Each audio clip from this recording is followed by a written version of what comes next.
Hi there. I'm recording this video for people who've reached out to our office about the development application for 1531 Stittsville Main Street. Earlier this month, the developer, Huntington Properties, did a resubmission. So based on the comments they received from the public and myself and planners, they resubmitted their proposal. First of all, I want to say thanks to all the residents who did take the time to write to us with your ideas, your feedback, your questions, both about this proposal in particular, but also just the broader idea of where you want to see revitalization of Stittsville Main Street, where you want to see that go. Some really thoughtful comments, and I appreciate all the feedback. So we've got an updated development proposal, and I'm really glad to see that Huntington has made a good effort to address many of the concerns raised by the public. So I'm going to post a link to this in the description below, but check it out. Three things in particular that I wanted to highlight.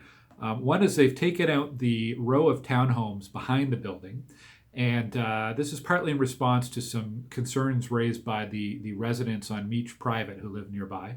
The second thing is on the front, the sidewalk. They were proposing initially a cutout for on-street parking.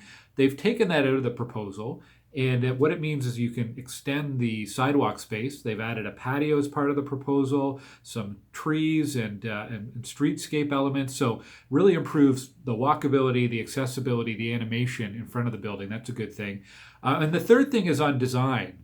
In response to your comments and also the city's urban design review panel, they've made a number of changes to the design to make it more compatible with the character of the community. Now, it's still a modern building. I think it's a pretty good look. But they've done things like they've broken it up into three sections. So a brick, a stone, and a brick. So it better aligns to the scale and the layout of the existing older buildings. They've done things like made the windows on the retail floor smaller. Originally, they were kind of floor-to-ceiling windows, and they brought that down and added some brick and some stone. So again, just it's more in line with the scale of a traditional building. Another thing they've done that I think is going to be significant is they've done punch windows. So these are windows that are recessed in a little bit instead of flush with the surface. And again, that's an example of a historical traditional approach to building and architecture. So it's a modern building, but it's got a lot of elements that tie into the history and the heritage of what you see on the street already. So what's next? It's not approved yet. It's still a resubmission of the proposal. I finally had a chance yesterday to sit down with the city planner on the file and just get an understanding of how he's evaluating it, where it meets the requirements, where it doesn't meet the requirements. There's still a little bit of work to be done. There may or may not be a requirement to go to planning committee for rezoning. It looks like no. So they've got everything in line with the existing zoning and secondary plan from the Stittsville Main Street Community Design Plan.